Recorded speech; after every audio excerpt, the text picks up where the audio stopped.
Man. Okay, so my name's Chris. It is a privilege to be the pastor here, and we're in this series called Living the Story, where we're walking through the stories that Jesus taught us. Okay, it's the stories that Jesus taught us so we can learn something about the kingdom of God. And as I was thinking this week and kind of researching a little bit this week, I saw this ad pop up on YouTube. I don't know if you've seen it, but seeing the kids run out reminds me of this ad. It's this ad where this guy like pops on and he's like, do you remember the last time that you ran? Like fully ran, like sprinted. And I had to sit there and go, give me a sec. Give me a second. He goes, no, not just out for a jog in the morning, like fully sprinted, like your life depended on it. He was a physical fitness kind of guy. It was an ad for something like that. But it really got me thinking, when was the last time that I sprinted after something? When was the last time that I did that? And I remembered when that was. I won't tell you how many years ago it was when I remembered it, but it was a few years ago, and I remember I was on the softball field. I got to play with a new team. I was really excited. They wanted me to come play for them, and in college, I got to play softball, and I was like the fast kid on the team. That's what I had going for me. Couldn't hit, I couldn't do too much else, but I could get to the ball faster than anybody else. And so I would take off, and so I was used to fully sprinting, going all out to get this softball. And I remember I had to prove something to my new team. I'd never played with these guys before, so I got to prove it. And this ball, pop fly, got hit, and I'm playing in the outfield, and I'm like, this is it. This is my moment. And I'm in, ready position, and I run, and I just take off as fast as I can. As fast as I did in my 20s. It was, I promise. It was as fast as it was in my 20s. The only problem was, about 4 steps in, there's a little something that I've never felt before in my legs. And I was like, what's that? And I tried to go another step, and it didn't go away. It didn't go away. The hamstring didn't quite do what it used to do, and that was probably the last time, unfortunately, that I ran full out.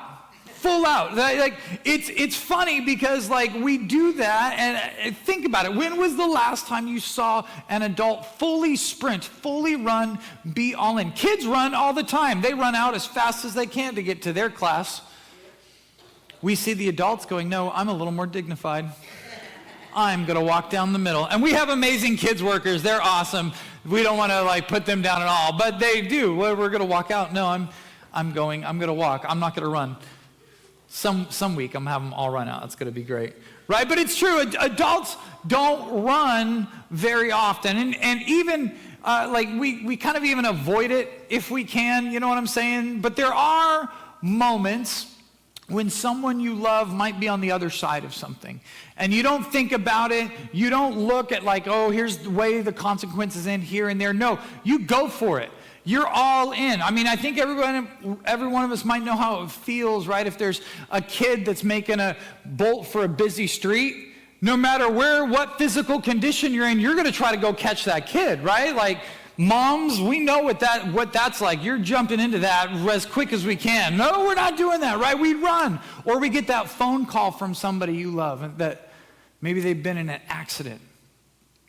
We're not going to walk to the car slowly. We're not going to stop by Starbucks. No, we're going to go. We're going to run. Maybe it was that time when you saw your grandchild after many years apart, and they run towards you. And you're like, let's go. I can't wait. For me, the best picture comes into my head when I think of those the soldiers coming home. You know what I'm saying? You see those videos, you see the soldiers, they stand like this, they've been at war for however long it is. I cry literally every time, and I don't cry. It's bawl like a baby every time. It is so cool to see. And the soldiers are standing there, and they're waiting for the signal, and then the signal hits, or even before, and the kids just break free and take off, and they run. You don't see people just saying, no, I'll just wait, we're going to walk away, and then you can get excited. No, there's an excitement, there's a passion. Why do they run? Because love always moves towards people. That's what makes our passage today so kind of shocking and interesting, because in Jesus' day, same as today, respected men, they didn't run. They were the head of the family. They walked with dignity. You can take that line yourself. I don't run, I walk with dignity. You can steal that, that's fine, right? They carried themselves with honor. Running was considered undignified. And so what would make a father run? What kind of a father would run? And that's what Jesus wants us to discover today in Luke chapter 15. A couple weeks ago, we talked about the parable, the story of the lost sheep. Okay, and if you were here for that, Jesus told this story. I don't know if you remember why he told that story, but he told that story because of Luke 15, verse 1. And he says this, tax collectors and other notorious sinners came often to listen to Jesus. This is why he's telling these stories, because there's tax collectors, there's other notorious sinners that are coming out and hearing Jesus' teaching, wanting to hang out with Jesus, wanting to eat with Jesus, and the religious leaders of the day didn't like it. They didn't like it. It bothered them. They couldn't understand it. Why is he spending time with all these people? Because the Pharisees had become experts in staying away from sinners, Jesus became known as the man who would walk towards them. And so he tells these stories. See, the Pharisees believed that holiness, being set apart, meant separating oneself from everything else. But Jesus shows that holiness is meant to bring God's love to broken people. And so Jesus tells 3 stories in this chapter. One of lost sheep, we did that one. One of a lost coin, we're not going to do that one. And one of a lost son. That's what we're jumping into today. Each story is answering the exact same question. Why does Jesus welcome sinners? Well, it's because that's what the Father's heart is. And in this third story, Jesus tells us what the Father's love actually looks like. I love it. Check it out. Luke 15, and we're going to start in verse 11. Luke 15, verse 11 says this, to illustrate the point further. Remember what Jesus is trying to do. So to illustrate his point further, Jesus told them this story. A man had 2 sons. The younger son told his father, I want my share of your estate now before you die. So his father agreed to divide his wealth between the sons. A few days later, the younger son packed all of his belongings and moved to a distant land, and there he wasted all his money in wild living. About the time his money ran out, a great famine swept over the land. It always seems to happen when your money runs out there. That's interesting. Side note there. He persuaded a local farmer to hire him, and the man sent him into the fields to feed the pigs. The young man became so hungry that even the pods he was feeding the pigs looked good to him, but nobody gave him anything. The first thing I want you to catch is that you're never too far gone. You're never too far gone. I think it's easy for us to read this story because some of us who grew up in church have heard it a lot.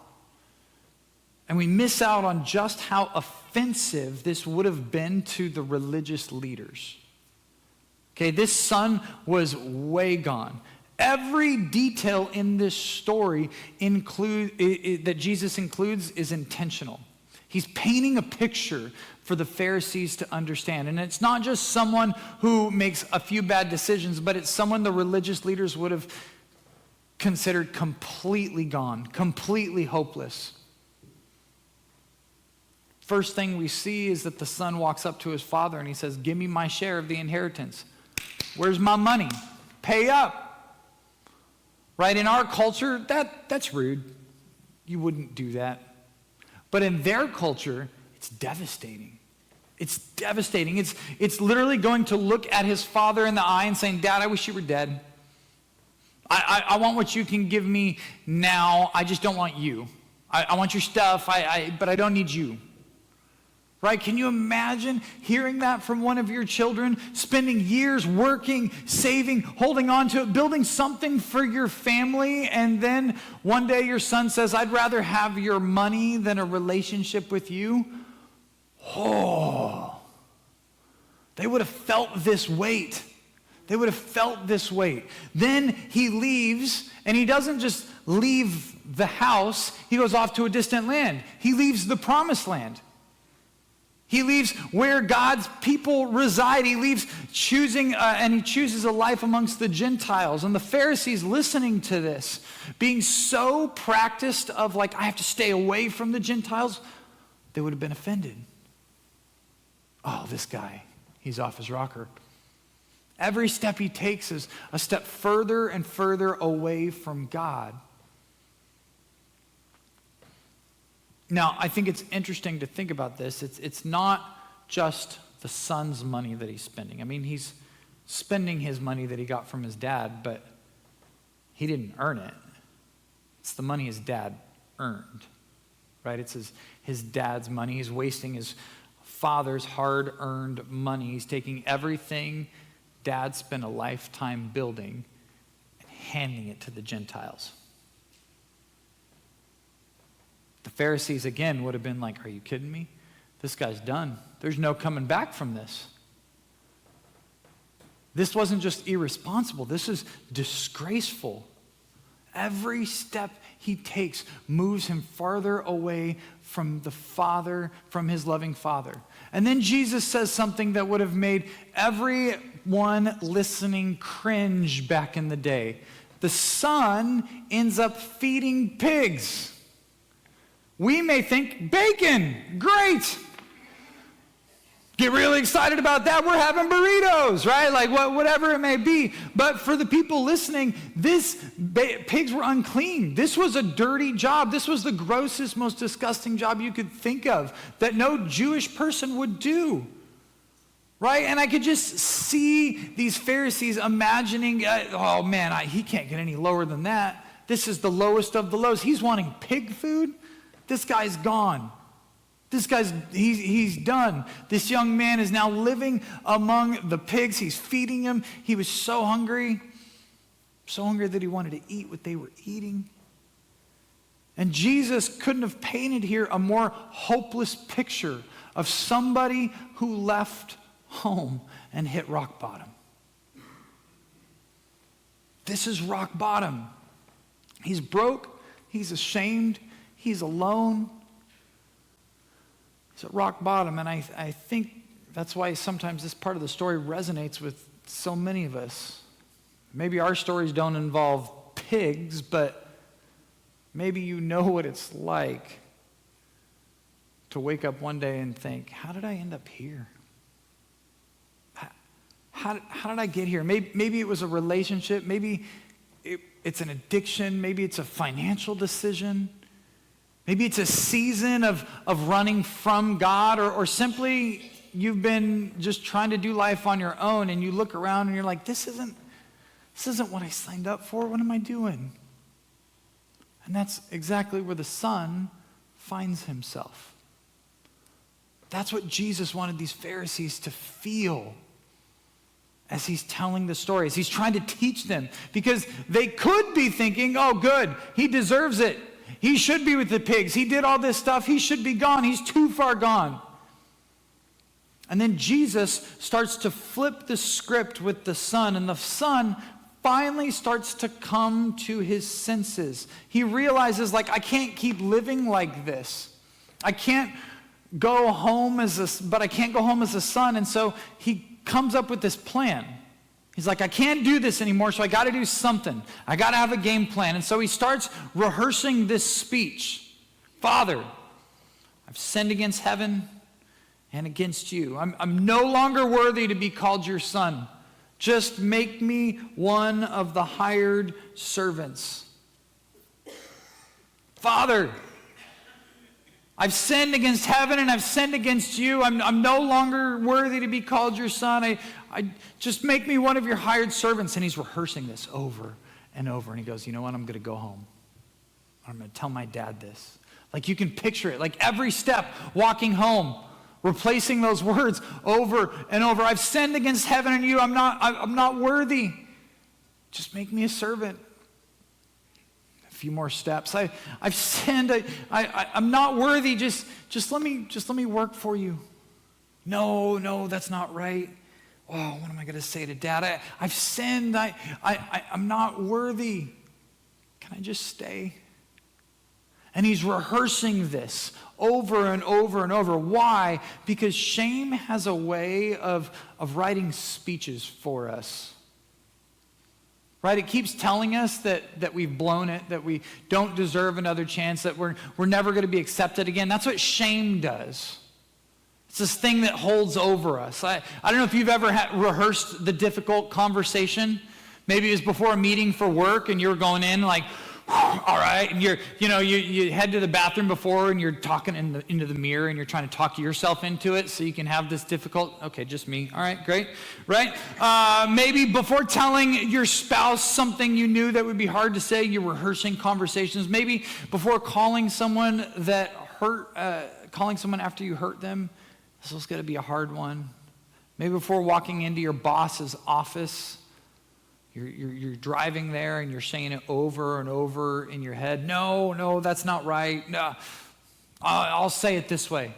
What if they ask this? What if they, I don't know. And that's exactly what the son's doing. He's rehearsing it over and over because it isn't just an awkward conversation for him. He's carrying the weight of shame. He's convinced he's no longer worthy to be called a son. He's walking home. He's not walking home expecting grace. He's walking home hoping he'll be allowed to earn his way back. And he's got no idea that the Father has a completely different plan.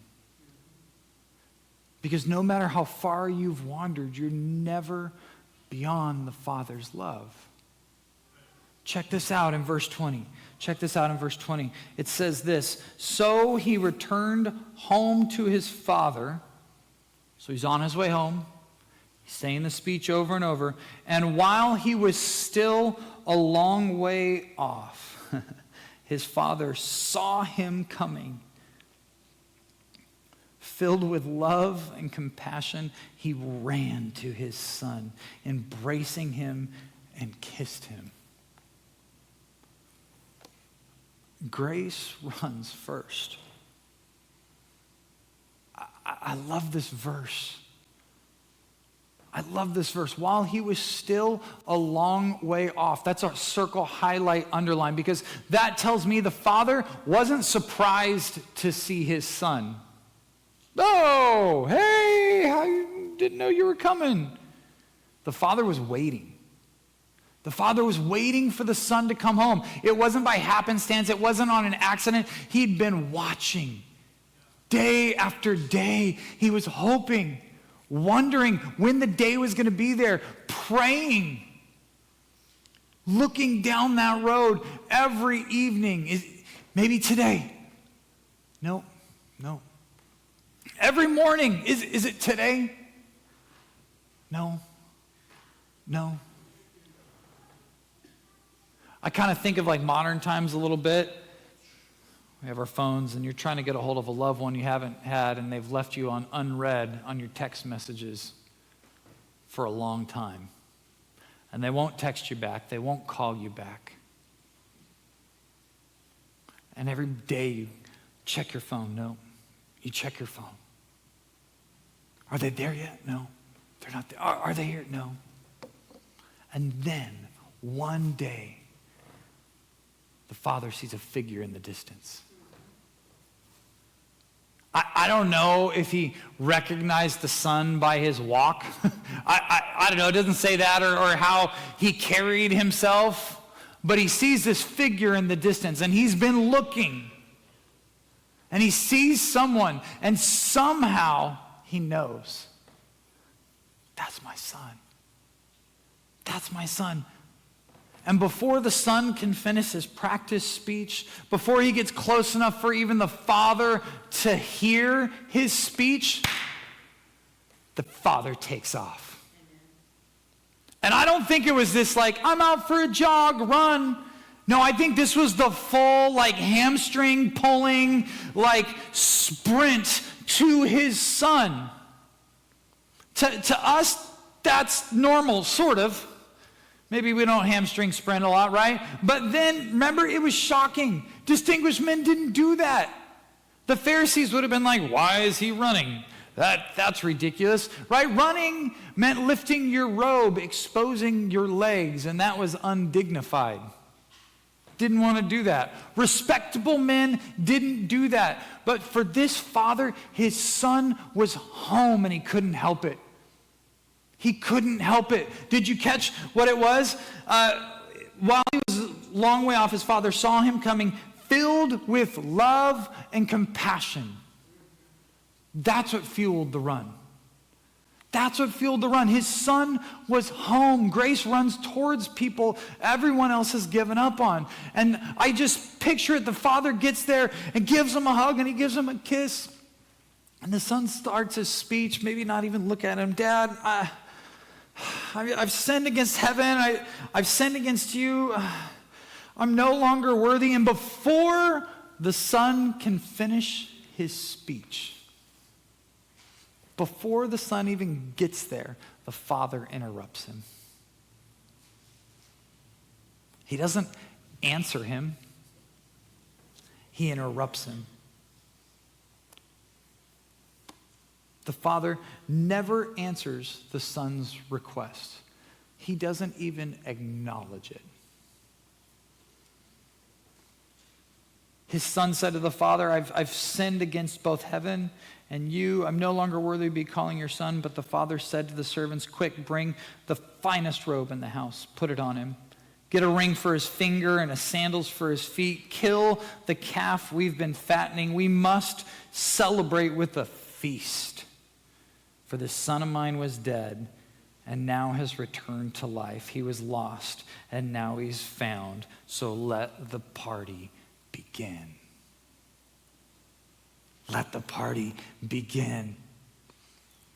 Instead of saying, sure, you can work for my farm. No, he says, bring the best robe. What's the robe?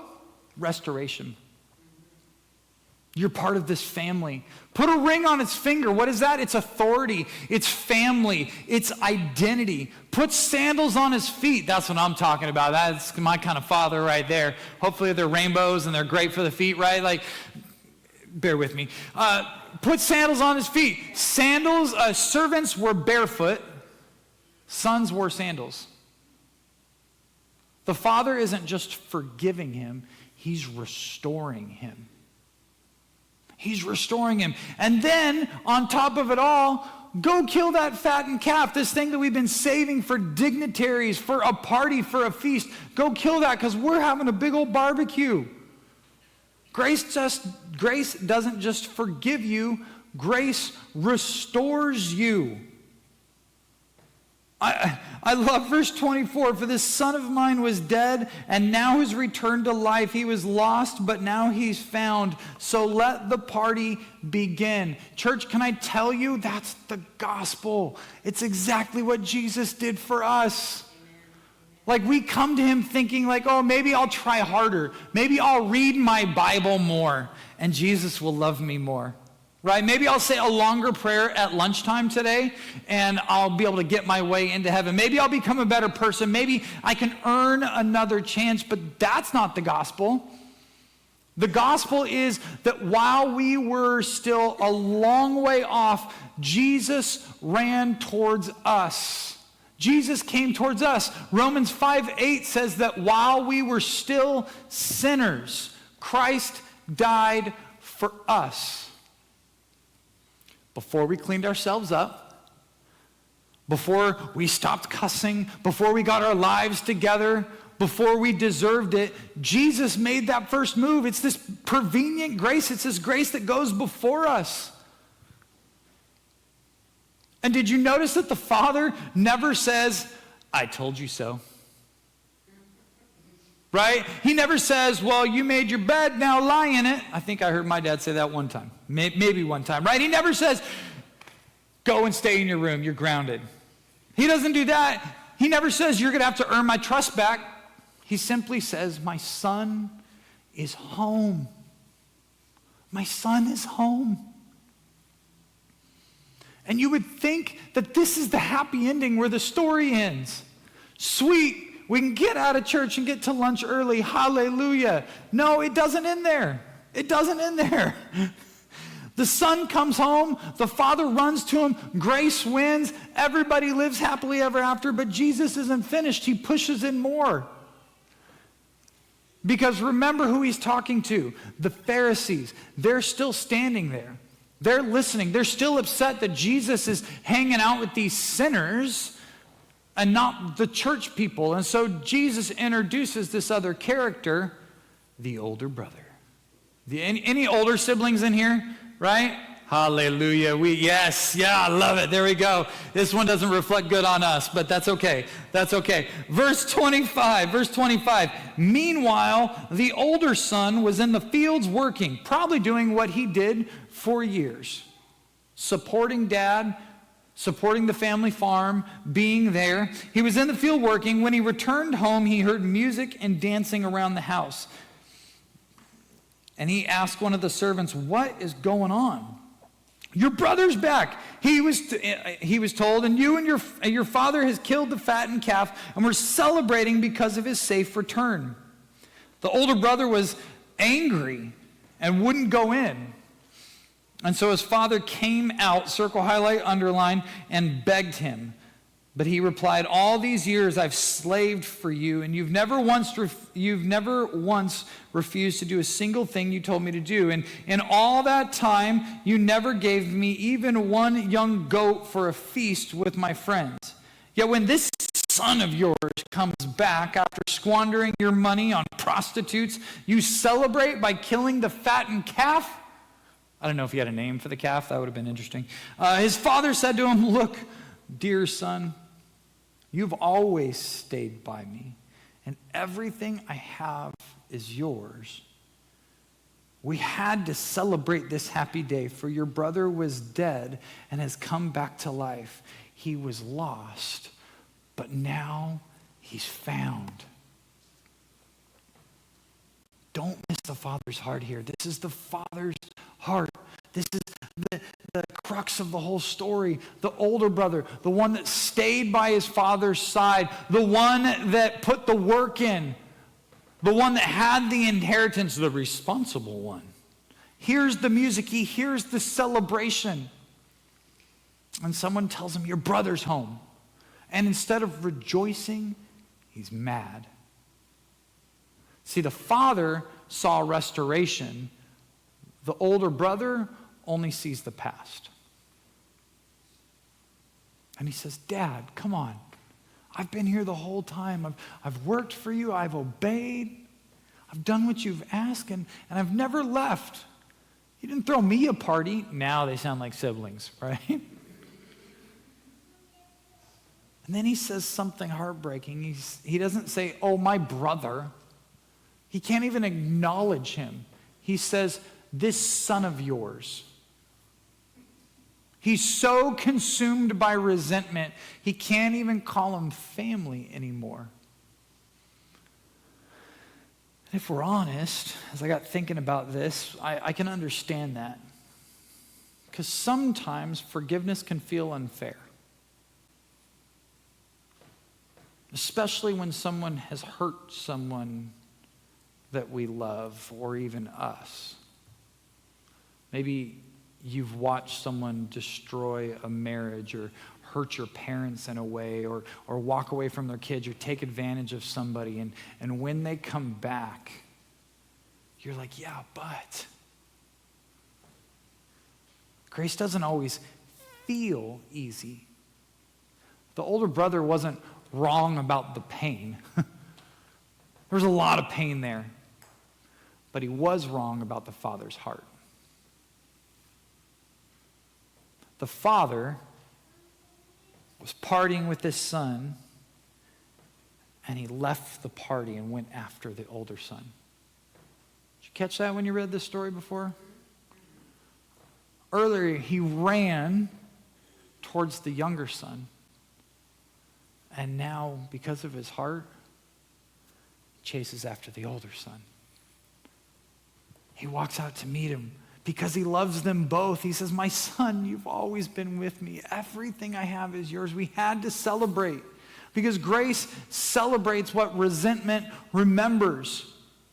Resentment can keep you just as far from the Father's heart as rebellion.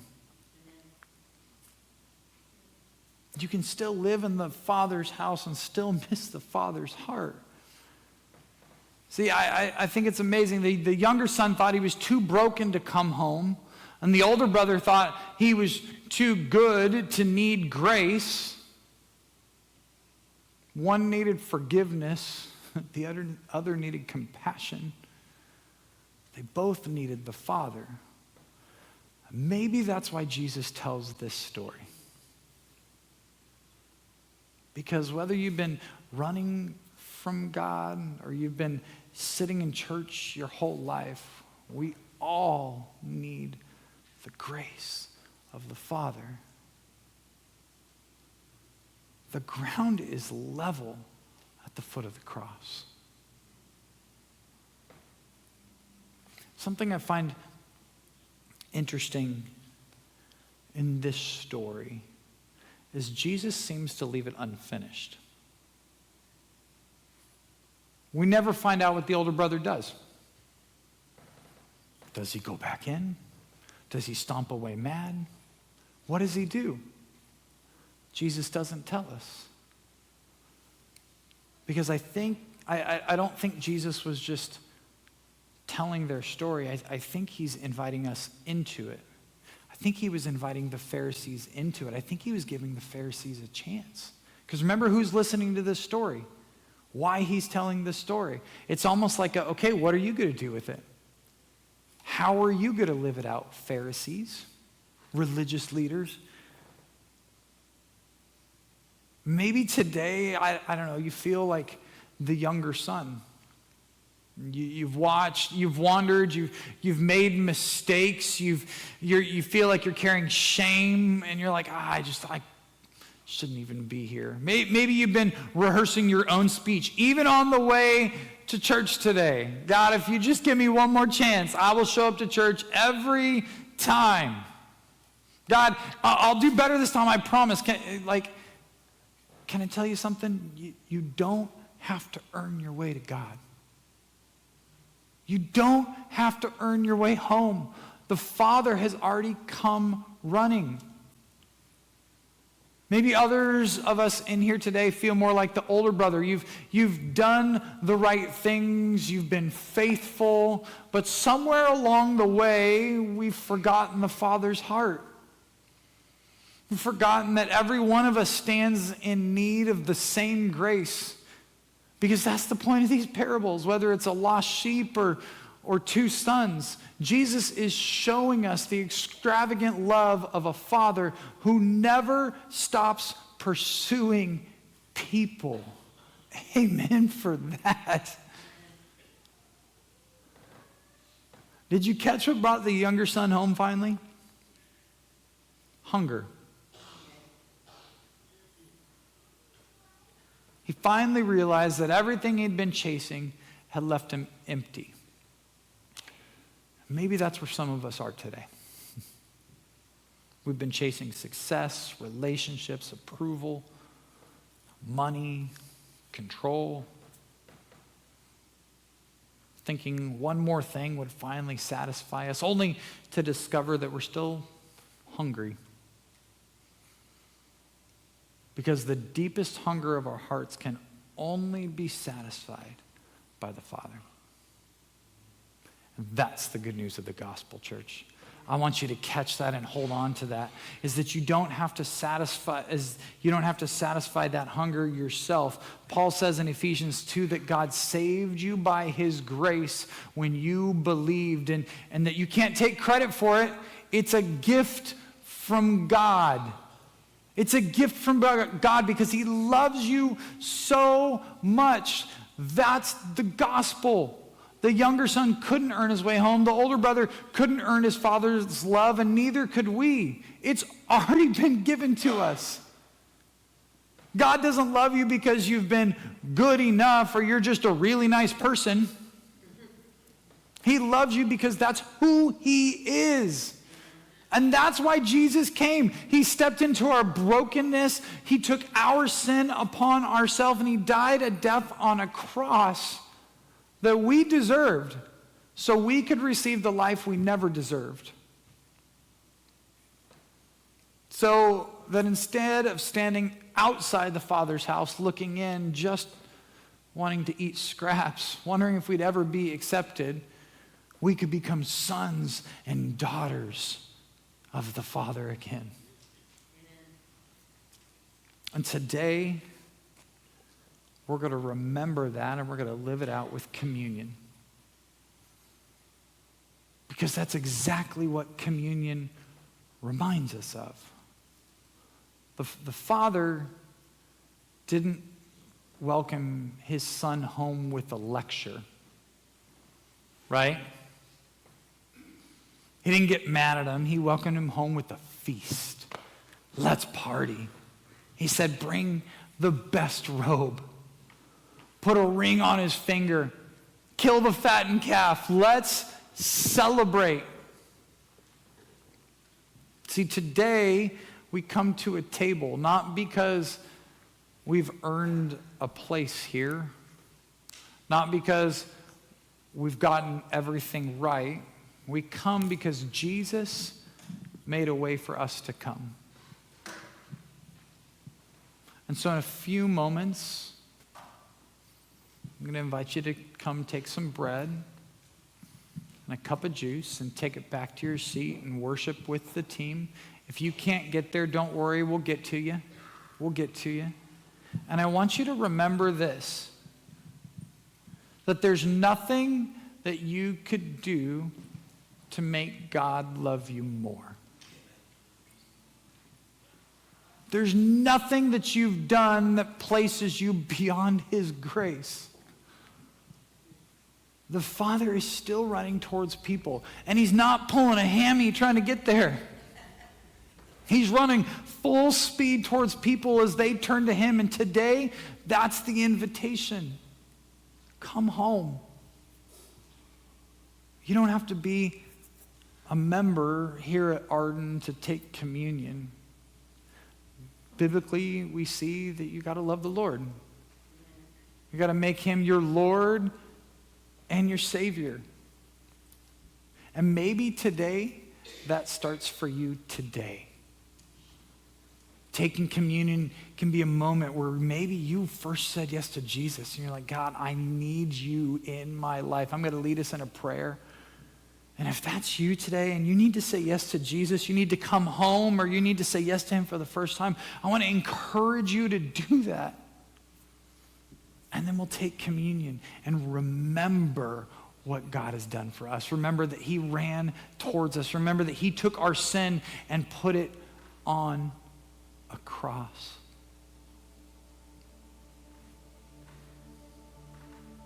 So as we sing,